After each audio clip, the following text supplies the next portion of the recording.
Biyudo na ang aking biyanang lalaki nang magpisan kami ng lalaki na itago mo na lang sa pangalang Don. Iyon ay dahil nagbunga ang aming pagmamahalan matapos kong ipagkatiwala ang aking hukbong sandatahan.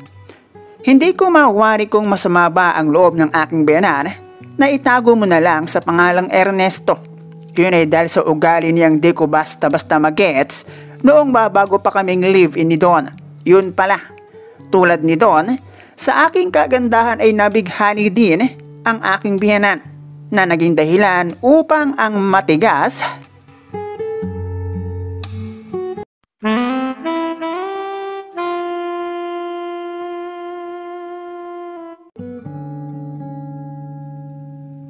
Pangalanan mo na lang akong Emily, 38 years old. Meron akong 2 anak na magkaiba ng ama at sa ngayon ay isa akong single mother. At kung paanong ako ay naging isang single mother sa kabila ng pagkakaroon ko ng 2 anak, ang susunod ay ang buong kwento. Nagkaisip akong walang nagisnan na ama. 3 kaming magkakapatid at pag-abot ko ng high school ay muling nag-asawa si mama ng isang tricycle driver. Nagkaroon kami ng kapatid sa ina, 2, pagkat hindi namin napigilan si mama na magpabuntis sa kanyang ikalawang lalaki sa buhay. Sa pagkakaroon namin ng kapatid sa ina, ay nahati ang atensyon ni mama sa amin. Ang dahilan kung bakit ako at ang 2 ko pang kapatid ay nagkanya-kanyang diskarte kung paano susulong. Sa aming 3 na magkakapatid ay walang nakaabot ng college dahil nag-focus Tio Arman ng pagpapaaral sa 2 nilang supling. Medyo naging mahirap ang aking sitwasyon dahil nawala ng hanap buhay si mama simula nang magkaanak sila ni Tio Arman. Trabaho ang aking unang hinanap pagka-graduate ko ng high school para kahit papano ay masuportahan ko ang 2 ko pang kapatid para kahit papano tulad ko makatapos din sila ng high school. At ang bagay na iyon ay ayoko maging utang na loob pa namin kay Tio Arman. Okay naman si Tio Arman bilang ikalawang lalaki sa buhay ni mama. Ginusto naman iyon ni mama at alam naman naming magkakapatid na may mga bagay na kayang ibigay si Tio Arman kay mama na sa kanya ay magpapasaya na hindi namin kaya. Yun nga lang, hindi naman lahat ng anak ay pare-pareho. Nataon lang siguro na wala kaming nagis ng ama nang lumaki at magkaisip. At para siguro kay mama, ang magkaroon ng isang Arman sa buhay ay blessing. Na para sa amin na kanyang mga anak, kita namin ang atensyon na nahati dahil sa pagdating ni Tio Arman. Ang bagay na iyon ay tinanggap ko na at nag-focus ako sa sarili kong buhay. At itinatak ko sa aking kokote na sapat nang ako ay napag-aral ni mama na siyang aking magagamit para bumuo ng sariling kinabukasan. Hindi sa pagyayabang ay may itsura akong babae, 5'4" in height, tayog ng hinaharap at likuran ay hindi maaaring lilungunin ng kalalakihan pag ako'y napadaan, tapos maputi pa. Pero sa kabila ng lahat ng iyon, ay never akong nakipagrelasyon noong ako ay high school dahil nga kita ko kung paano isinakripisyo ni mama ang kanyang bawat oras bilang tumatayong ina't ama sa aming 3 na magkakapatid para kami ay mapag-aral. Na siyang naging kabaliktaran naman noong ako ay magkaroon ng trabaho at dahil wala pa ako sa wastong edad para mag-apply sa isang company, nagtrabaho muna ako bilang isang tendera at pag edad ko ng 18 years old, matapos kong makumpleto ang aking requirements, ay saka pa lamang ako nag-apply ng factory. Bagaman malaki at nakatulong ako sa aking mga kapatid na nag-aaral pa, sa unang kumpanya pa lang na aking napasukan, ay meron kaagad akong sinagot na manliligaw. Siyempre, gwapo. Hindi kung sino-sino lang dahil siya ay isang team leader. Nang hindi ko naman kinabibilangan na linya. Pero nasa iisang company, labang kami. At doon na kami nagkakilala. Itago na lang natin sa pangalang Johnny, ang unang lalaki na nagpatibok ng aking puso. Ginusto ko si Johnny, hindi dahil lang ako siya sa akin na tutulungan niya akong ma-regular sa trabaho. Yun ay dahil for the first time ko palang siyang nakita, ay sinabi ko sa aking sarili na pag ako'y kanyang niligawan, siya ay aking sasagutin na ewan ko ba't noong araw ding iyon ay nagkasabay kami ng pananghalian sa iisang lamesa. Ang dahilan ng aming pagkakakilala. Inilam niya kung saan akong linya, aking pangalan na kita naman sa aking ID.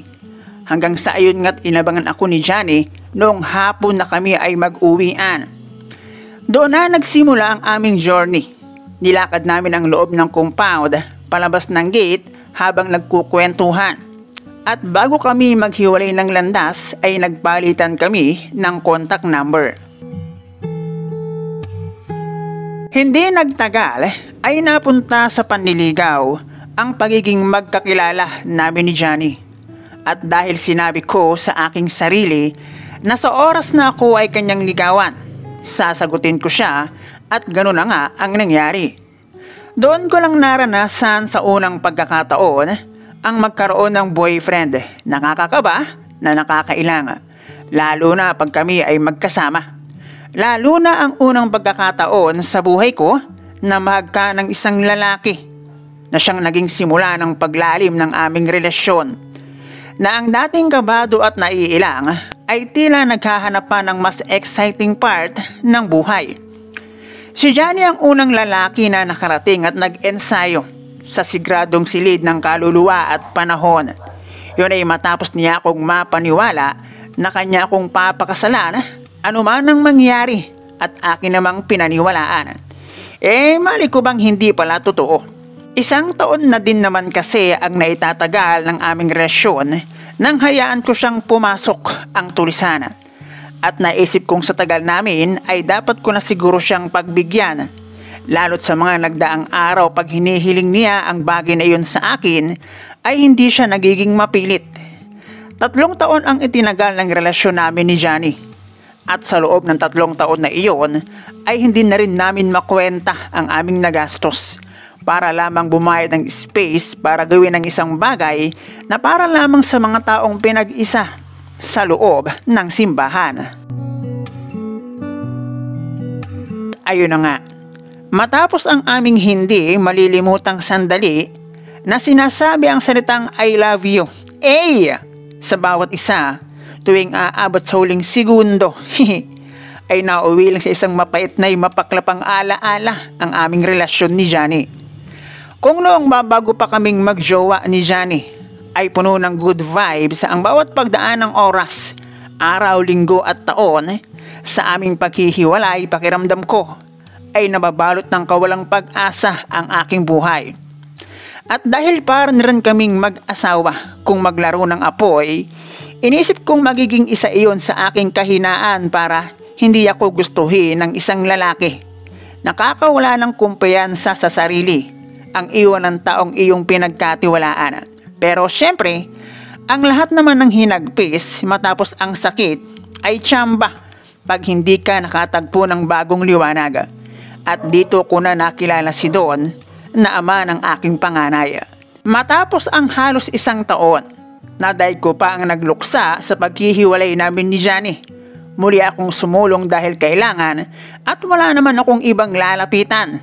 Tapos nagrerenta pa ako ng bahay. At sa bagong kumpanya kung saan ako nag-apply ay aking nakilala si Don na tulad ko ay isa ding naghahanap ng trabaho. May itsura siya mas mataas kesa sa akin. At tulad ko sa aming pagiging magkakilala ay pareho din kaming independent.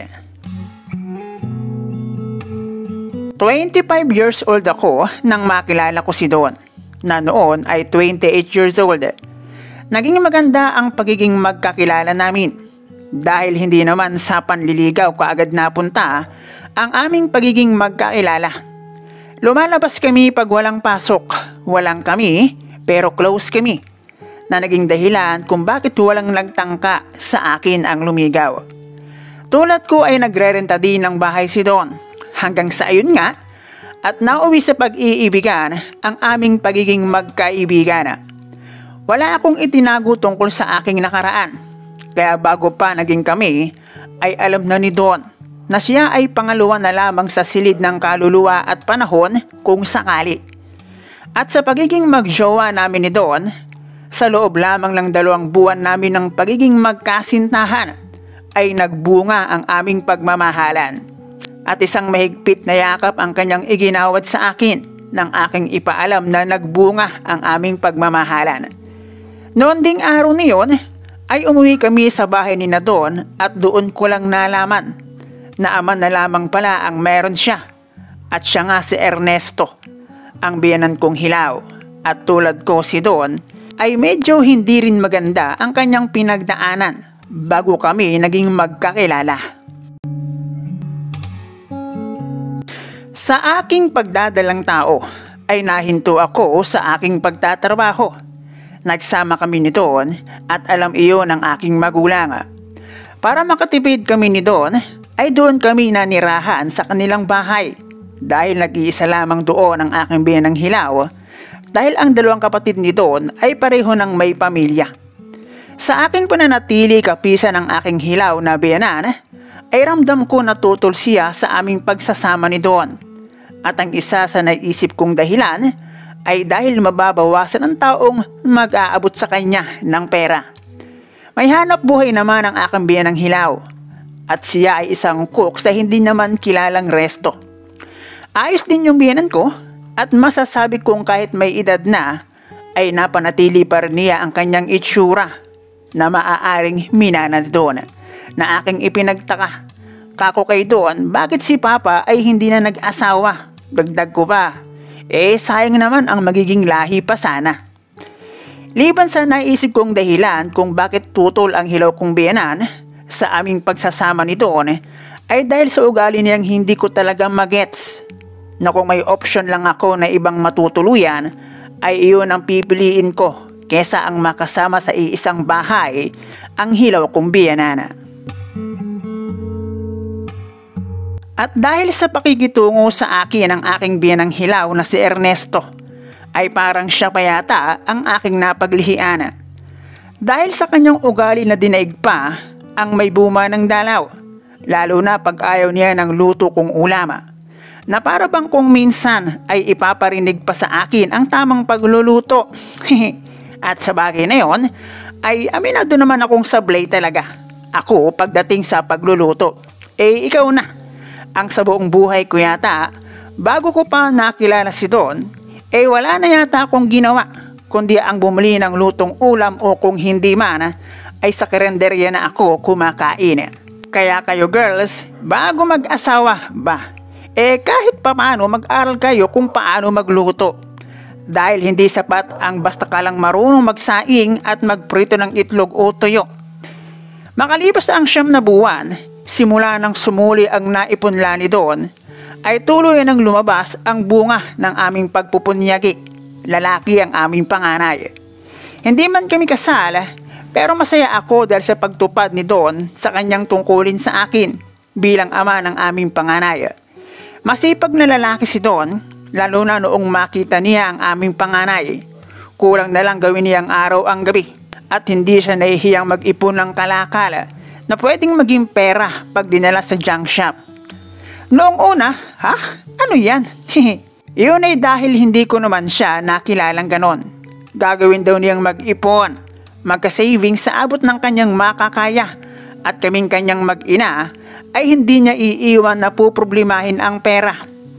Kahit construction pag-araw ng linggo ay kanya ding sinasideline na kung minsan ay akin ang ikinagagalit dahil nawawala na siya ng oras sa akin. Pwede ba namang ginadya ako paggabi tapos siya pagod at inuuna pa ang pagpapahinga. Kaya ayon, ang mahiwagang salita na lang nakamakailan lang ay nag-viral ang aking ginagawa. Buhay nga naman. Hindi pala porket meron ka ng live-in partner o asawa, pwede na kahit anong oras gustuhin. Hindi pa rin pala. At depende pa rin pala. Ang katagang hindi iiwan ng puproblemahin ang pera. At kung gaano nagsikap si Don para makapag-ipon sa kabila ng siya lamang ang naghahanap buhay, ay inisip kong epekto lamang ng kanyang pagiging responsabling ama at asawa para sa akin. Yun pala ay pahiwatig na hindi magtatagal ang kanyang ginagawang pagsisikap para sa amin na kanyang mag-ina ay hindi ko na makikita. At akala ko ang kanyang pamamayat ay dahil sa kanyang halos araw-araw na trabaho.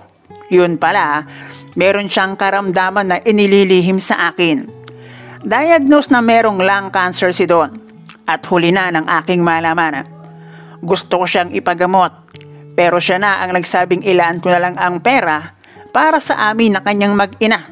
Hindi na rin naman raw siya magtatagala. Dapat pala ay matagal na siyang tanggal sa trabaho.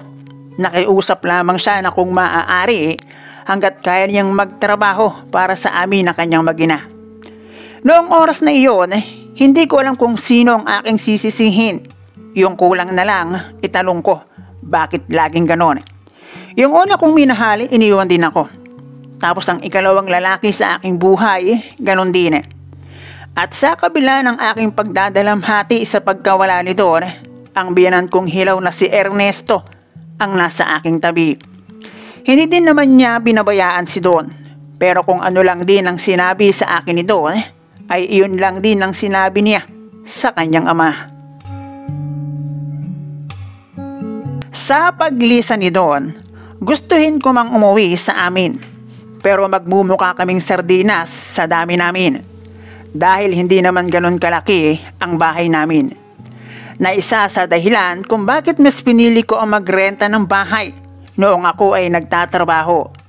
Madalit sabi, ang aking biyanang si Ernesto ang siyang aking naging katuwang sa pag-aalaga sa panganay namin ni Don. Aking kasama sa pagpunta ng klinik at bumibili ng ilang bagay na aking kailangan pag uwi ng bahay galing ng trabaho. Hindi ko naman sinasabing lang dahil sa pagkawala ni Don ay naging maganda ang trato sa akin ng aking biyanan. Pero ganoon ang lumalabas na senaryo sa aking pamamalagi sa bahay ng aking biyanan hanggang sa paglipas ng araw. Ang aking ginagawang pag-aasikaso kay Don tuwing aalis, papasok ng trabaho at pag-uuwi galing ng trabaho ay nalipat sa aking biyanang si Ernesto. At kung paano nagsimula ang love story namin ni Don ay halos ganun din ang sa amin ng aking biyanang si Ernesto na noon ay 58 years old. Wala eh. Naging mabait sa akin si Ernesto at tingin ko naman walang mali. Marahil nawalan ako ng pagpipilian ng oras na iyon at si Ernesto ang nakakomfort sa akin. 31 years old na ako nang magkasupling kami ni Ernesto. Yun ay dahil sa maniwala kayo o sa hindi, simula nang makaisa si Ernesto ay halos kanya ng gabi-gabihin. Hindi ko naman sinasabing pagdating sa kulastoy di kuloy-koy ay lamang si Ernesto, pero yun kasi ang naging ganap. Kaya ayun, sumuloy at nagbunga ang kanyang napunla. Ewan ko ba kung anong nangyari sa akin at bakit nagkaganon ang naging resulta ng aking buhay. At kung ano ang nangyari kay Don, ganon din ang nangyari kay Ernesto sa magkaibang paraan. Aksidente ang kumuha kay Ernesto kasama ang kanyang motor noong umuwing nakainom galing di umano ng birthday party. At dahil doon, umuwi akong tulala sa aking magulang, dala ang aking dalawang anak. Ang aking mga anak na ang ama ay mag-ama. Matapos ihatid sa huling hantungan ng aking biyanan na si Ernesto, isang buwan ang nakararaan, sinundo ako ng isa sa dalawang kapatid ni Don. At nakiusap na kung pwede, ay ako at ang dalawa kong anak ang manirahan sa bahay na iniwan ng kanilang ama. Total naman raw, ay may karapatan sa bahay ang isa sa aking anak na lumalabas ay bunso ng magkakapatid. Mahirap. At ang nakatulong sa akin na aking ipinagpapasalamat ay ang perang naiwan ni Ernesto na aking nagamit habang hindi ko pa kaya ang magtrabaho. Madalas naman akong bisitahin at kamustahin ng magkakapatid.